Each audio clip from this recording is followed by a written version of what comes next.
कि last episode में हमने देखा था एफिंग का मुकाबला जाओ कांग के मास्टर शिवलान से हो गया। वो बंदा ब्लड आर्मर का यूज करते हुए एफिंग पर डोमिनेट कर रहा था, मगर उसी वक्त एफिंग ने अपनी एम्परर बॉडी को अविकन करते हुए उस बंदे को खत्म कर दिया। साथ ही साथ जीलियो क्लैन के क्वीन चीलिंग मरने से पहले जीली पर उनके क्लैन की जिम्मेदारी सौंप देती है।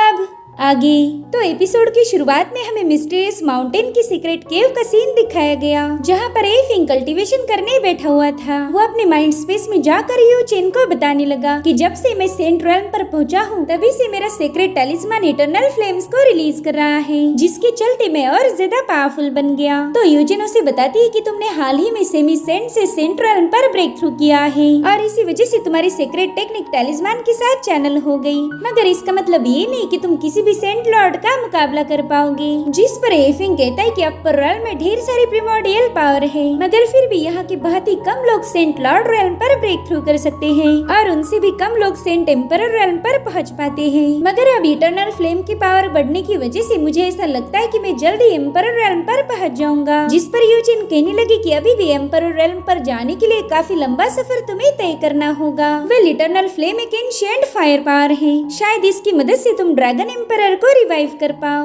जिसके बाद वो एफिंग के साथ फ्लर्ट करते हुए कहने लगी कि मुझे नहीं लगता तुम इतनी आसानी से एम्परर रेल्म पर पहुंच जाओगे। सबसे पहला तुम्हें अपने दुश्मनों को खत्म करना होगा। तो एफिंग उसके हाथ हटाते हुए कहने लगा कि मेरी पिछली लाइफ में मैं एक एम्परर था, मुझे न जाने कितने ही लोगों ने धोखा दिया, मगर फिर भी वो मुझे रोक नहीं पाए। जिसके बाद एफिंग सोचता है कि जीलियो क्लैन को जिस फॉर्मेशन ने डोमिनेट किया था वो लिंगशाओ सेक्ट का बहुत ही प्राचीन फॉर्मेशन था, मगर 500 साल पहले जब मेरे मास्टर को मारा गया तब उन्हीं के साथ वो सेक्ट भी डिस्ट्रॉय हो गया। वेल यहाँ पर हमें पता चलता है कि एफिंग भी 500 सालों पहले इसी लिंगशाओ सेक्ट का डिसाइपल था। एफिंग सोचता है कि मेरे लिंगशाओ सेक्ट के डिस्ट्रॉय होने के बाद उसकी फॉर्मेशन की लेगेसी भी वहीं पर लॉस्ट होनी चाहिए थी। तो फिर डिवाइन पैलेस के लोगों ने लिंगशाओ सेक्ट की फॉर्मेशन को सेटअप करने की आर्ट कहाँ से सीखी? कहीं ऐसा तो नहीं कि मेरा पुराना दुश्मन शाई उजाओ अभी भी जिंदा है? अगर यही केस है तो मुझे जल्दी से सच्चाई की तह तक पहुँचना होगा। जिसके बाद एफिंग कल्टीवेशन से बाहर आकर अपनी आंखें खोलता है। वो देखता है कि उसके चारों ओर खूबसूरत लड़कियां थी। वे सारी लड़कियां जीलियो क्लैन की मेंबर हैं। वहीं पर जीली एफिंग का शुक्रिया अदा करते हुए कहने लगी कि तुम्हारी मदद से ही मेरे क्लैन की लड़कियां अपने नॉर्मल फॉर्म में वापस आ गई। जिस पर एफिंग जीली से कहने लगा कि तुम्हें मेरा शुक्रिया अदा करने की जरूरत नहीं, अब हम दोस्त हैं और मैं दोस्तों के लिए किसी भी हद तक जा सकता हूँ। अब वो अपना दोस्ती वाला हाथ जीली की तरफ आगे बढ़ाता है, मगर जीली उसके हाथों में हाथ दे पाए उससे पहले बेलियांग वहाँ पर पहुँच गई। वो कहती है एफिंग अभी तो रात हुई भी नहीं और तुमने मजे लेना शुरू कर दिए। मानना पड़ेगा तुम काफी ज्यादा चार्मिंग हो, इसी वजह से इतनी सारी लड़कियां तुम पर फिदा हो गई। वहीं पर होंगलियन कंफ्यूज होकर एफिंग से पूछने लगी कि मास्टर आप इतनी सारी लड़कियों के साथ क्या कर रहे हो?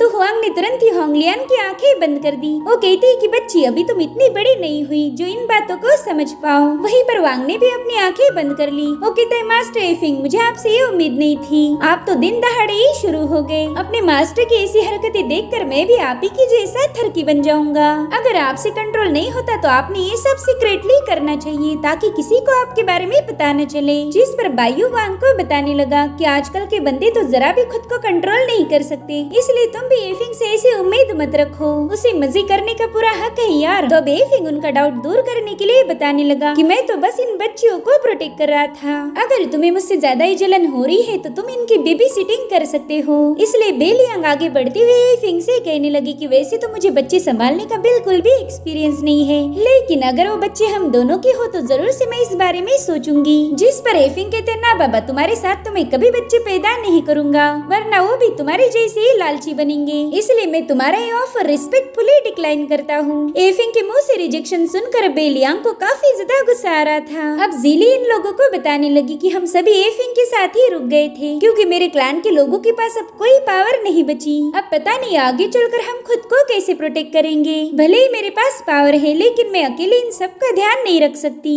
जिस पर एफिंग कहता है कि हमने ऑलरेडी डिवाइन पैलेस के कई सारे लोगों को खत्म कर दिया है और ये बात बाहर किसी को भी पता नहीं है, तो मेरे ख्याल से तुमने यही कहीं पर छुप जाना चाहिए। वांग भी एफिंग की बातों से अग्री होते हुए जीली को बताने लगा कि यहाँ पर जो कुछ भी हुआ उसकी खबर बाहर नहीं जाएगी, हम सब लोग इस बात को सीक्रेट रखेंगे। ये सुनते ही जीली उन दोनों का शुक्रिया अदा करने लगी। अब एफिंग जीली को बताने लगा कि यहाँ पर मुझे मेरे पुराने सिक के कुछ ट्रेसेस मिले हैं, इसलिए मैं जल्द ही असुरा सीक्रेट रेल्म की तरफ जाने वाला हूँ ताकि सच्चाई का पता लगा पाऊँ। दरअसल डिवाइन पैलेस के पास मेरे पुराने सिक की फॉर्मेशन की सीक्रेट टेक्निक है। अब वो उन लोगों को कहाँ से मिली इसकी सच्चाई मुझे जाननी होगी। जिसके बाद इस सभी लोग बिटर रिवर के किनारे पहुँच गए। इस जगह पर पहला एक फॉर्मेशन था जिसे जाओकांग के लोगों ने डिस्ट्रॉय किया, मगर एफिंग अपनी डिवाइन पावर का यूज करते हुए उसे तुरंत ही रिपेयर कर देता है। वेल ये एक टेलीपोर्टेशन एरी थी जिसका यूज करके एफिंग लोअर रेल्म के अपने दोस्त से कांटेक्ट कर पाएगा। वहीं पर हुआंग एफिंग की पावर्स की तारीफ करते हुए कहने लगी कि मुझे पता नहीं था तुम फॉर्मेशन को इतने अच्छे से हैंडल कर लेते हो।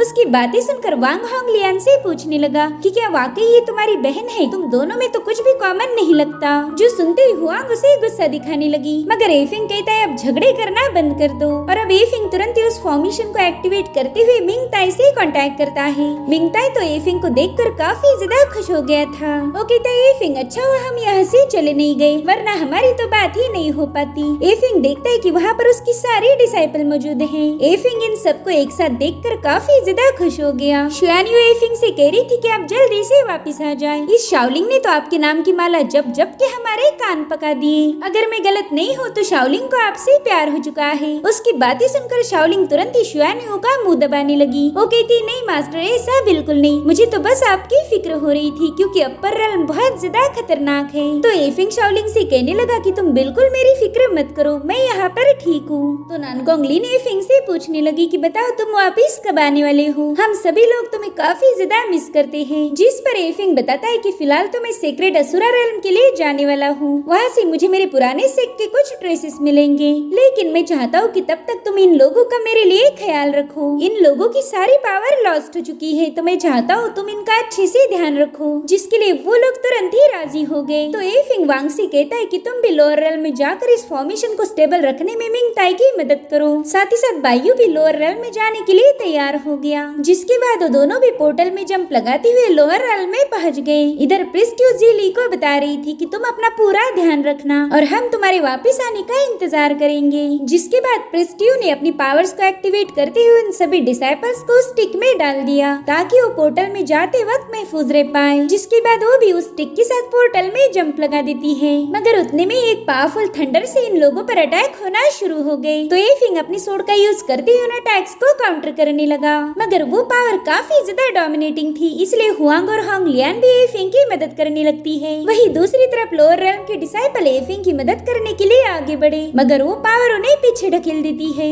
साथ ही साथ फॉर्मेशन भी अब ब्रीच हो चुका था, जिसके चलते वो डिस्ट्रॉय होकर एक सेंट फॉर्म ने बेलियांग पर हमला कर दिया। तो एफिंग ने जल्दी से डाउ स्लैश का यूज करते हुए सेंट फॉर्म पर काउंटर अटैक कर दिया, मगर उस बंदे पर एफिंग के हमले का कोई असर नहीं हुआ। इधर हुआंग एफिंग को बताने लगी कि इस बंदे का नाम है ली जिनशिन और ये 9 हेवंस डाउ पैलेस का एक सेंट है। साथ ही साथ बेलियांग एफिंग को बता रही थी कि ये बंदा काफी ज्यादा पावरफुल है, ये जल्दी एम्परर रेल्म पर ब्रेक थ्रू करेगा, इसलिए हम इसका मुकाबला नहीं कर सकते। तो एफिंग जीली से कहने लगा कि जल्दी से उस ब्लड आर्मर को प्रोटेक्ट करो, ये किसी भी कीमत पर उस बंदे के हाथ नहीं लगना चाहिए। वहीं पर ली जिनशिन ने उस आर्मर को हासिल करने के लिए एक बार फिर से इन लोगों पर हमला कर दिया, मगर एफिंग अपनी दोनों सोर्ड्स का यूज करते हुए उसके अटैक को डॉज कर रहा था। इस काम में बाकी के सभी लोग एफिंग की मदद कर रहे थे। एफिंग कहता है कि शायद तुम्ही ने उस शिवलान को यहाँ भेजा था ताकि वो ये ब्लड आर्मर तुम्हारे हवाले कर दे। जिस पर ली जिनशिन कहता है हाँ मैंने उसे यहाँ भेजा था, मगर वो तो इतना बड़ा लूजर निकला कि छोटा सा काम भी नहीं कर पाया। मगर तुम्हारी बात तो कुछ और ही है, तुम तो लोअर रेल्म से सीधा यहाँ चले आए, साथ ही साथ तुमने हमारे डिवाइन पैलेस के कई सारे लोगों को भी खत्म कर दिया, यानी कि तुम एक जीनियस हो।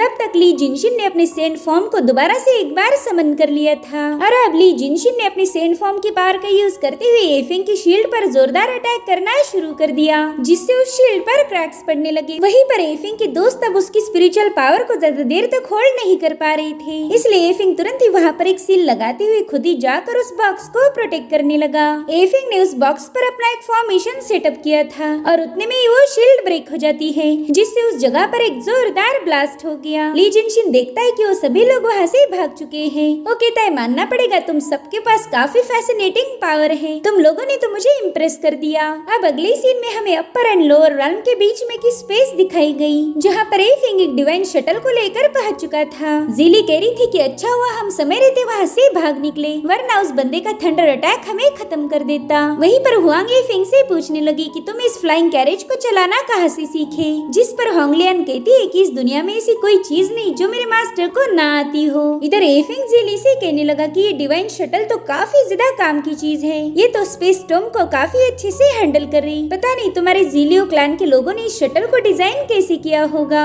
जिस पर जिली एफिंग को बताती है कि ये डिवाइन शटल हमारे एंसेस्टर की लेगेसी है, उन्होंने असुरा सीक्रेट रेल्म के आर्टिफैक्ट का यूज करके ही इसे बनाया था। हमारे क्लैन के पास काफी सारी यूनिक पावर थी और इसी वजह से डिवाइन पैलेस की हम पर नजर पड़ी। और उतने में ही हुआंग रेन कहती कि हमने तो डिवाइन पैलेस के सभी लोगों को मार दिया था, फिर उस ली जिनशिन ने हमें कैसे ढूंढा। मेरे ख्याल से हम में से ये कोई गद्दार है और उसी ने उस ली जिनशिन को हमारी खबर दी। वहीं पर हम बेलियांग को देखते जिसने तुरंत ही अपनी पावर्स को एक्टिवेट करते हुए वहाँ पर एक फॉर्मेशन ओपन किया। अब वो आसी भागने की फिराक में ही थी, मगर एफिंग एक सेकंड के अंदर ही उसकी फॉर्मेशन को डिस्ट्रॉय कर देता है। साथ ही साथ जिली और होंगलियन ने भी उस पर हमले करना शुरू कर दिए। वो लोग कह रही थी कि तुमने हमारे मास्टर एफिंग को धोखा दिया है। तो बेलियांग उनके अटैक को डॉज करते हुए कहने लगी कि पिछली बार हम दोस्त थे, मगर फिर भी तुम मुझ पर जरा रहम नहीं दिखा रहे। जिसके बाद जिली और बेलियांग के दरमियान जबरदस्त फाइट शुरू हो गई। जिली उससे कह रही थी कि इस दुनिया में मैं सबसे ज्यादा गद्दारों से ही नफरत करती हूँ। तब तक एफिंग अपनी कैरेज को असुरा सिटी के फॉरेस्ट के पास लेकर आ गया। वहाँ पहुँचते ही बेलियांग सीधे पोर्टल की तरफ भागने लगी। उसे पता था कि अगर वो यहाँ रुकेगी तो एफिंग उसे मार देगा, इसलिए वो जल्दी से एफिंग को माइंड कंफ्यूजिंग फॉर्मेशन में ट्रैप कर देती है। जो देख एफिंग कहने लगा कि मैं फॉर्मेशंस का बादशाह हूँ, मगर फिर भी तुमने मुझे ट्रैप करने की कोशिश की। ऐसा लग रहा है कि तुम्हें जीने की बिल्कुल भी ख्वाहिश नहीं। और अब वो एक ही सेकंड के अंदर उसकी फॉर्मेशन को ब्रेक कर देता है। जिसके बाद एफिंग ने सीधा उसके गले पर अपनी स्वॉर्ड पॉइंट कर दी। वो कहता है, बताओ बेलियांग, क्या तुम जानना चाहती हो कि मैं गद्दारों के साथ क्या करता हूँ? जिस पर बेलियांग कहने लगी कि मैंने कभी तुम्हारे सामने अपनी लॉयल्टी की प्लेज नहीं ली थी, तो ना ही मैं तुम्हारे साथ लॉयल हूँ और ना ही गद्दार हूँ। जिनके साथ काम करके मुझे फायदा होगा मैं उन्हीं का साथ दूंगी, लेकिन अभी भी कुछ बिगड़ा नहीं। अगर तुम चाहो तो मैं 9 हेवंस डाव पैलेस का साथ छोड़कर तुम्हारी टीम में ज्वाइन हो सकती हूँ। जिस पर एफिंग कहने लगा, मुझे तुम्हारे जैसे गद्दार लोगों की जरूरत नहीं। उसका गुस्सा देखते ही बेलियांग समझ गई कि एफिंग उसे जिंदा नहीं छोड़ने वाला, इसलिए वो कहती कि मेरे पास डिवाइन पैलेस की काफी सारी इन्फॉर्मेशन है, अगर तुम मुझे बख्श दो तो सारी बातें मैं तुम्हें बता सकती हूँ। मगर एफिंग ने तुरंत ही उस पर एक अटैक करते हुए उसका टोकन छीन लिया। एफिंग कहता है कि तुम्हारा ये डिवाइन पैलेस का टोकन मेरा हुआ, अब तुम भाड़ में जाओ। जिसके बाद वो बेलियांग पर एक जोरदार लात हिट करते हुए उसे पोर्टल में फेंक देता है। अब ये लोग सीधा असुरा सिटी के मेन गेट के पास पहुंच गए, मगर वहाँ के गार्ड्स एफिंग को अंदर नहीं जाने दे रहे थे। वो एफिंग से कहते कि जल्दी से अपनी पहचान बताओ, वरना तुम चारों हमारे हाथों मारे जाओगे। तो एफिंग ने बड़ी स्टाइल के साथ उन्हें बेलियांग का टोकन दिखाया, जिस पर द 7th पैलेस मास्टर लिखा हुआ था।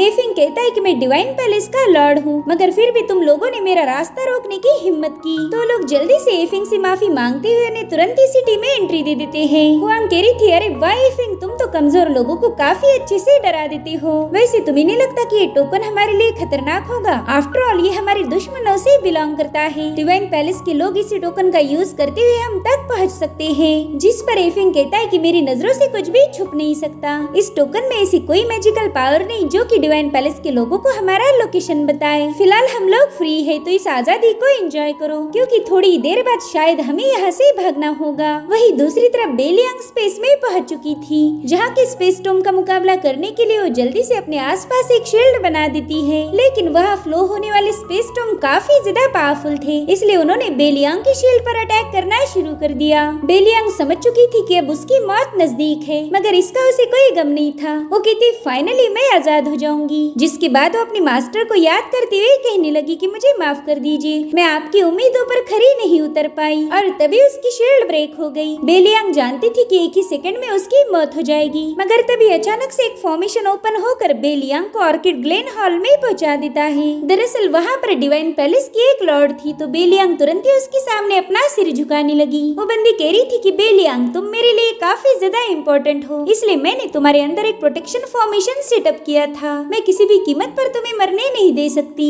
तो अब बेलियांग उसे बताने लगी कि लोअर रेल्म में मौजूद 9 हेवंस डाओ पैलेस पूरी तरह से खत्म हो चुका है। साथ ही साथ जाओ कांग भी एफिंग के हाथों मारा गया, जिसके चलते एफिंग ने सारे आर्टिफैक्ट्स पर कब्जा कर लिया। वेल, इस बंदी का नाम था लान और वो जाओ कांग की मौत से काफी ज्यादा खुश थी। वो बेलियांग को बताने लगी कि मुझे डिवाइन डिसेंट रिचुअल करने के लिए आर्टिफैक्ट्स की जरूरत है, मगर तुम तो एक आर्टिफैक्ट भी हासिल नहीं कर पाई। देखा जाए तो तुम मेरे किसी काम की नहीं हो। जल्दी से जाकर उस एफिंग से एक आर्टिफैक्ट मेरे लिए लेकर आओ, वरना मैं तुम्हारी मास्टर को खत्म कर दूंगी। वेल यहाँ पर हमें पता चलता है कि बेलियांग ने एफिंग के साथ धोखेबाजी इसलिए की ताकि वो डिवाइन पैलेस के कब्जे से अपने मास्टर को बचा पाए। वहीं दूसरी तरफ एफिंग असुरा मार्केट से गुजर रहा था, तभी वो देखता है कि एक बंदा फेक फॉर्मेशन बेचकर लोगों को उल्लू बना रहा है। वेल इस बंदे का नाम था निंग शाओशान और ये असुरा सोर्ड सेक्ट का डिसाइपल है। वो अपने कस्टमर्स को बता रहा था कि मेरी फॉर्मेशन काफी ज्यादा स्ट्रॉन्ग है, इसका यूज करके तुम किसी भी एनिमी से बच सकते हो। लेकिन वहाँ मौजूद लोगों को उसकी बातों पर बिल्कुल यकीन नहीं हो रहा था,